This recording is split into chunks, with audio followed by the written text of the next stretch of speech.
What's going on, everybody? Welcome back to the Lion's Den, man. Yo, it's been a little bit since you've seen me. And for those who know me, have been watching me for a while, you know that I move really in flow with these things, in the spirit with these things when it comes to putting out these videos. I'm on assignment for a couple of different things and projects that I think are going to be revealing truth to the nation, and at a massive scale. And I'm so grateful for the opportunities that God has provided for me to be in position to help people, heal the culture. If you haven't met me before, I hope it's nice to meet me because it's nice to meet you. And you know, my DMs are open for conversation. My comments are open for conversation, but keep it easy, y'all. Please, please. We don't want any hate in the comments. We don't want any violent language in the content or in the content in the comments. But what we do want is open and cordial and common communication, because that is the goal of this channel, is to navigate truth in this culture so that we can come closer to truth and have a better understanding of what truth even is in this culture right now. Everybody thinks that they're a prophet or a guru. And that's honestly what the topic of this video is today. Into a sinful path. Like an example, everybody says sex before marriage is a sin, right? Mm-hmm. Show me one verse that says that. There is no verse that says that. Yeah. There is no explicit verse that says that. Yeah. You know me, I'll tell you the real. I'm not going to hide, I'll tell you the truth. Yeah. There's no verse that explicitly says that. So he's saying that sex before marriage, fornication, is not explicitly called a sin. Maybe it implies that. If you believe that, then you don't know your scriptures. But so you may have heard, those of you in the Christian community may have heard of a man named Obed and a man named Lovi, who is referred to as and goes by the Prophet Lovy. I typically do not comment on things that are going on inside of church culture publicly, is because I know that the Spirit is active and moving, and there are things that Christ has shared with me in secret that are to be revealed for a time. And sometimes I wonder if it is time to speak on those things. But what I do see and what I can comment on as I continue to watch this kind of forever story of divisiveness unfold around me, not just within our nation, but within our churches, what I do see is an utter failure to uphold the spiritual law that came with Christ. See, in our attempt to kind of uphold the way of the quote unquote church, we've sacrificed the way of Christ and the living Spirit. What's been produced, instead of loving kindness and taking up one another's cross and bearing them, is actually self-righteousness. And we'll actually get into this video and you'll see that Obed in this video actually references a verse that in Galatians is specifically talking about taking up one another's crosses, bearing each other's burdens as your own when a brother trespasses. This might be one of the ultimate forms of Christ's love, right? And that's not what we're seeing today. I mean, come on, what we're seeing today is men attacking each other, men's ministries. That's pretty much what every YouTube commentator in the church, if that's not 60% of their video content, then it's 50%. You know what I mean? That's what I'm seeing, all the time on my feed. It makes me not even want to watch. And I mean, I'm 24 years old and I'm tired. And the reason I'm tired is because there's a generation who was supposed to raise us in the Spirit. They've raised us in institutional doctrines and fear. They've raised us to check intellect at the door. They've raised us not to ask questions out of fear, specifically out of fear of heresy, fear of being blasphemous, fear of testing God, even though the Bible asks us to test the Spirit, commands us to test the Spirit, actually. What we're seeing is a blocking off of seeking for higher truth and higher knowledge in a lot of different ways. And it's happening within the church as well, mainly because of insecurities and deep-rooted fears. Are you following God the way that I think you should be following God? And so, yeah, with all of this in mind, I think the church just ought to be careful that in our attempt to cherish the way of life, the way of the law, that we don't produce self-righteousness instead of gentle and loving kindness. Again, I just urge, as we watch anybody, not just Obed, but anybody do this, that we are careful with the measure that we use against someone, because that very measure will be used against us. Honestly, I have nothing to gain by speaking on this at all. I mean, my career has almost nothing to do with this. But we all have something to gain by coming closer to truth. And this is something that, surprisingly, the Spirit has convicted me to speak on. So the first topic that Obed is getting into to kind of set the framework of this video has to do with fornication. The claim here is that Lovy not only commends sex before marriage, is for sex before marriage, but also claims that there is nothing in the Bible that says that sex before marriage is a sin. And so Obed is doing his due diligence and research to go in and find out, is this true? In the Bible to describe fornication, it's all wrapped in one word, and we're going to even see how it even certainly means sex before marriage. But before we go there, let's look at the actual word.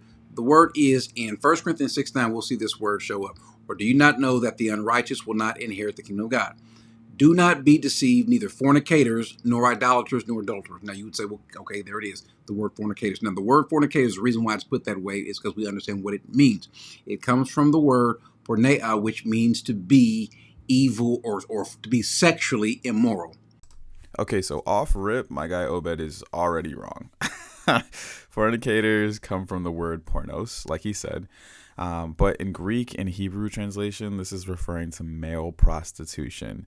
And here are a couple references from the Blue Letter Bible and from Strong's Concordance, just to show you where I got the research or where I got these references from. You can see the exact Greek translated word here.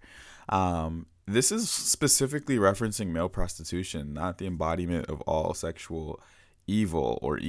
And if it was, why would the writer or the author then go forward on to list other sexual evils? Maybe he's reiterating his point or, trying to further emphasize it. But regardless, this word does not mean the encompassment of all sexual evils. It refers specifically in this context to male prostitution. Now, to prove this point, let's stay in 1 Corinthians and go to chapter 7, verse 2. And so he's speaking about how we should be, whether married or unmarried, single, and so forth. He says, but because of immoralities, each man is to have his own wife, and each woman is to have her own husband. Well, what immoralities? What is this word? The word that's used there is the word porneia again. And so in order to stop an onslaught or the desire or the attempt of fornication, because of fornication, we can put that there. Each man is to have his own wife, and each woman is to have her own husband. Okay. Again, so here we are. This word does not refer to it's not the same context as fornication from before. The word porneia here is from the Hebrew word really referring to either harlotry, adultery, and incest, but really specifically highlighting adultery and incest. And again, here are some references from Strong's Concordance and the Blue Letter Bible. So far, I have not seen him address sex before marriage.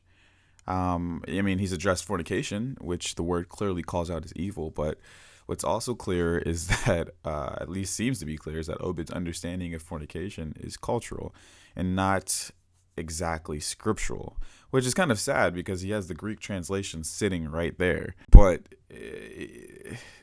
he doesn't clearly see that those are different words. That kind of bugs me. That bugs me a little bit because you don't have to be a prophet to read. You know what I mean? Like the exact Greek, you can look at the two Greek words that are there and you can clearly see that those are two different Greek words that are two different contexts for using the words, and neither of them are talking about sex before marriage. Well, what do we think he's talking about? Clearly, he's speaking about fornication. The problem is what he's doing is clearly evil, clearly wicked. Look what he says in Romans 1:28. And just as they did not see fit to acknowledge God any longer, God gave them over to a depraved mind to do the things which are not proper, being filled with all, now he's going to go down the list, all unrighteousness, wickedness, greed, evil, full of envy, murder, strife, deceit, malice. They are gossips. Now, let's stop there. Where's the word for fornication or the word porneia? Here it is, this word wicked. So here we see it here. Now, notice what he says about those people. This word porneia is right there. But if we drop down a little further, look what he says they do, and we'll see that this is exactly what Lovy is doing himself. Drop down. He says in verse 32, and although they know the ordinance of God, so although Lovy knows that those who practice such things are worthy of death, they do not do the same, but also give hearty approval to those who practice them. And so what is he doing? He is giving people approval to do those things, because why? They can come back and say, well, it's not technically a sin. The Bible doesn't explicitly say so. Again, dude, not the right meaning here. This word here does not mean fornication.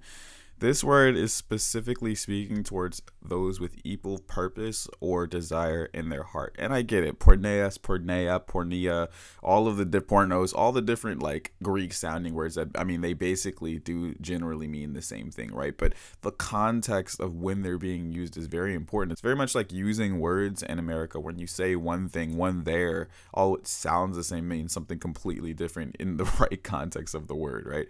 And we also just have full out words, and like we have real words and we have slang words that mean that, right? Like cold doesn't always mean cold, literally. And you would have to be in our culture to actually understand that when someone says, bro, that's cold, that means that's something, that's cool, that's lit. And then, I just said that's lit, which means it's hot if you're talking about another concept, but it's lit also means like you're doing it great. You're hyping someone up. You're generally hyping them up, right? Context is important. Especially if the words sound generally the same. But what's clear to me is that if the words are spelled different, that's even more of an indicator that of how important the context is of when you're using that specific spelling of the word, just like the word there. Lovy knows that those who practice such things are worthy of death. They do not do the same, but also give hearty approval to those who practice them. And so what is he doing? He is giving people approval to do those things, because why?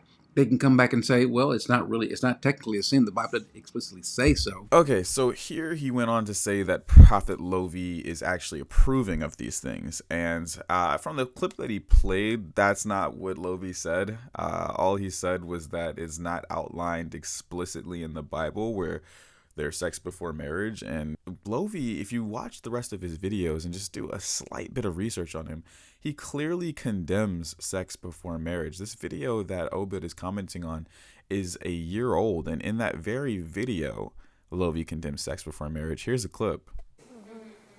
Condemned by God. Yeah. Is this making sense? Yes. But to sleep, it is not written that it is sin, but doing it will defile you, and defilement will lead you to sin. It's just like alcohol, right? See, he's not calling it so he's not approving it. He's just not calling it a sin. And I have to agree, based off of how the Bible describes the union of God, of man and women as marriage, and that the union is being consummated by sex. And here's what I mean. Well, there's a lot to say about this, or a lot I could say around this for the sake of this video. I want to put it in the simplest terms possible. It's like when you're drinking alcohol. The Bible does not call drinking alcohol a sin, right? It calls being drunk a sin.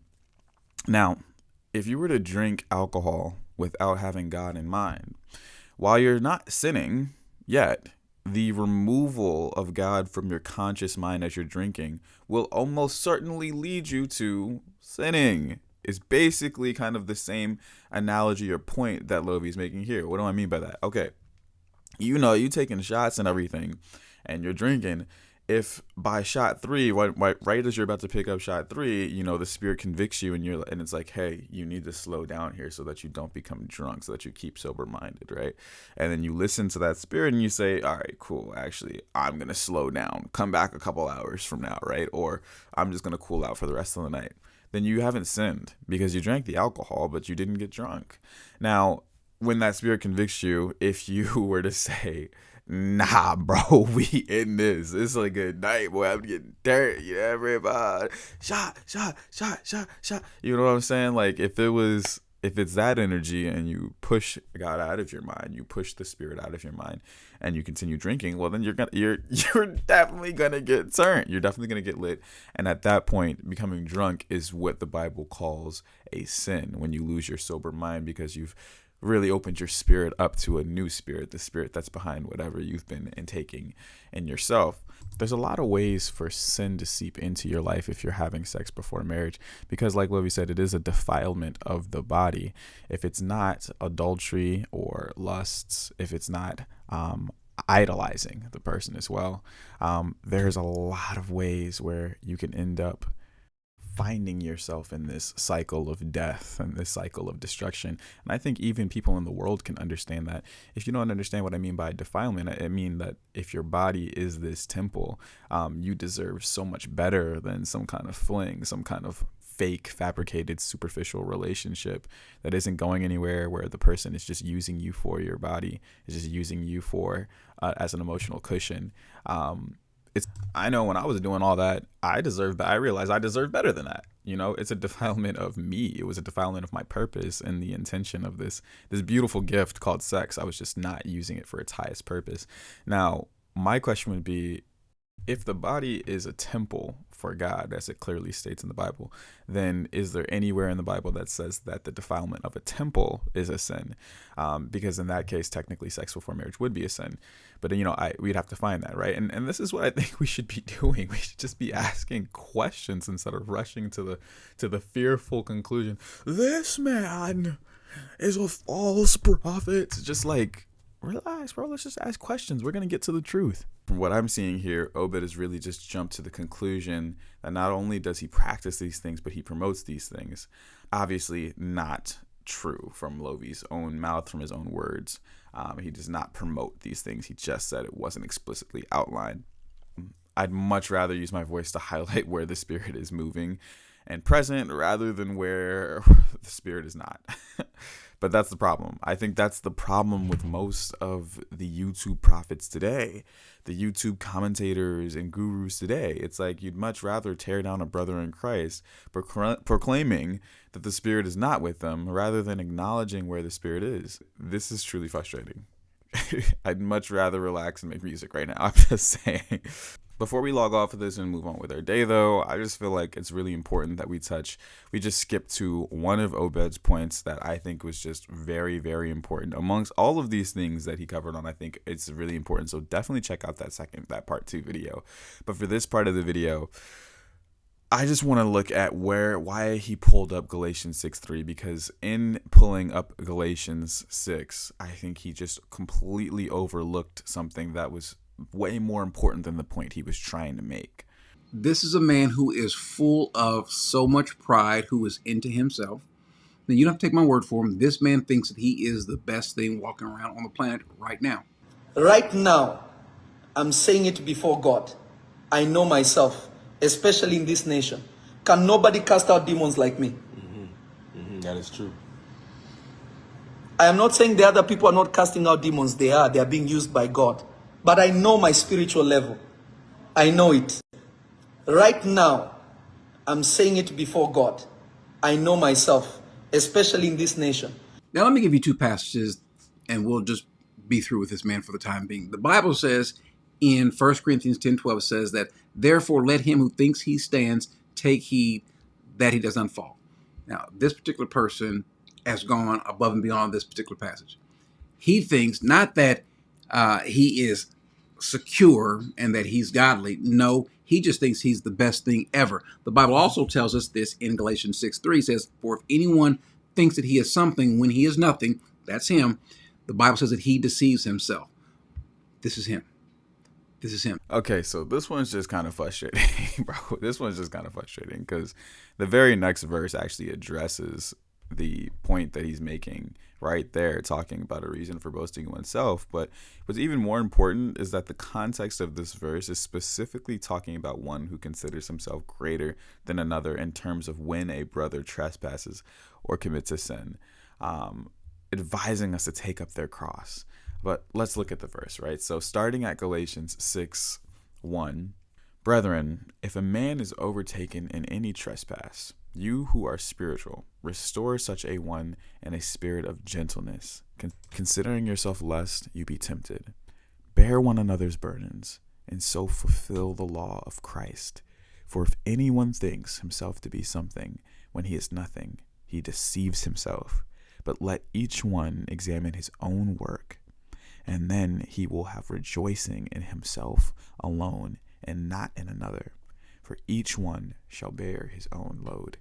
So what's this verse talking about? This verse is clearly talking about when you've seen your brother or sister stumble, bearing the burden alongside of them restoring them in kindness, in gentleness, and love, and not considering yourself greater than them just because they fell in that temptation, because you know you fall on your own, but instead picking them up and actually bearing the burden with them, taking the suffering with them like a brother. It's like a military unit would. One fails, we all fail. And so in this, if you think that you're more lit than someone because you go to church 3 times a week and they go to church once every other week, you're deceiving yourself, bro. Instead, like, do not compare yourself based off of another person and what they're not doing. Look at what you are producing, and within yourself, take joy about what you are producing and what God is producing through you. Everyone is going through their own ish. You know what I'm saying? Everyone's going through their own ish. So here's what gets me about this, because I totally get the confusion. It seems like Lovy is doing exactly what this verse is saying not to do. It's saying is boasting over someone else. Saying, see, I'm so much better than these people. Because when you come into it cold, when you come into it blind, you're kind of like, it's like you can still see the flesh. You can still kind of see the pride there. But Lovy wasn't doing the thing that this verse was moving you against from doing. He wasn't putting anybody down and considering himself greater than them because of the sins that they committed. That's not what he was doing. And that's what the context of this verse is talking about when a brother trespasses, considering yourself greater than him because you've trespassed. No, Lovy here seems to be examining his own works and then boasting regarding himself alone, not comparing himself to others, but giving respect to the others who are doing God's work as well, but ultimately acknowledging and recognizing the quantity of how much God has done in him and what he's done here. And this is kind of like where I think the American cultural confusion comes in, because, in our culture, if someone says, oh yeah, he's fast, but I'm faster, we see that as prideful boasting, when in reality, if he's the winner of the race, then according to the fruits that he produced, aka winning the race, technically he's right. The other guys are fast, but he was faster. That same guy, if you were to bring that same guy back and he were to say, bro, what? That guy? You're going to pit him against me? He doesn't even train, bro. He's not on my regimen, bro. He doesn't even diet, bro. You're going to put him, I will crush him. I'm so much faster than him. I'm better than him in every single shape and way and form. Well, he spit so much energy comparing himself to one person based off of what that person doesn't do and what he does. And this is the exact thing that the Bible is referencing. You don't want to boast by comparing yourself based off of what someone else doesn't do and what you are doing. But that's not really what's happening here, right? Like, Lovy's not saying, this is why you can't produce like me. This is why you can't cast out demons like me. This is why you'll never be as great as me, because you're not doing so and so and so and so, and because you've trespassed here and here. That's not what's happening here. He seems to be looking at his fruits and acknowledging them. Now, if you don't think that Lovy should be boasting at all, that's a whole different conversation. And I'd agree. There's a ton of verses that say you don't want to boast. And if you're going to boast, just boast in your weakness and what God is doing in you, right? And I think that this is there for good reason, not because boasting is wrong, but when you boast publicly about your works or what you've done, it'll be easy for people to come and take what you said out of context. And that's what I think we saw here, right? We saw that Obed misinterprets what Lovy is saying because Lovy is boasting. And this is why the context is so important. This is why it's so much more important to lower your guard, lower your ego at the time, because Obed rushed forward and pulled up a verse that had nothing to do with the context of boasting that Lovy is actually boasting in. As a matter of fact, he's just examining his own work, as it says in the very next verse, and rejoicing in himself alone. I think in the privacy of family and people you trust, it's completely okay to hype each other up and hype yourselves up. I honestly think that we should be doing this and highlighting where the Spirit is moving and producing fruits, as long as it's openly said and understood within our hearts that the true bearer of these fruits is God, right? But the mistake here was a public assertion of what is something in private, I think, would be fine. If you think that by him saying he cast out more demons than the person next to him means that he thinks that he's better than that person, then that's what you think. That's a story that you're telling yourself. It doesn't automatically mean that that's what Lovy believes. Could it be what he believes? Maybe. But there are so many videos where he doesn't give himself any glory at all. He dedicates it all to Christ. What did she come with by herself? What's going on, woman of God? But I've been coming here because I wanted you to pray for him to ring him to stop. Woman of God, do you believe Jesus can heal you? Woman, I can't help you. Only Jesus can. But I know that You were healing people with No, woman of God. hear me. Jesus was healing people Yes. through you. Understand this. God can use me to heal you, but I have never healed anybody. Whether it was a conscious or unconscious bias, he is attacking Lovy and his ministry by pulling one clip, one word, and then putting that in a context to frame him as a kind of prideful man or someone who thinks something of himself. You know, I'm not with that. I'm not with that at all. You know, I grew up with that in this generation, so it's not foreign to me to see people take clips and splice them and try to make people look some type of way. I mean, I saw that in school. I literally saw that in high school growing up, right? You see one clip of somebody doing something, you think, oh man, I can't believe he did that. He deserved to get smacked. But you never saw what homie did before.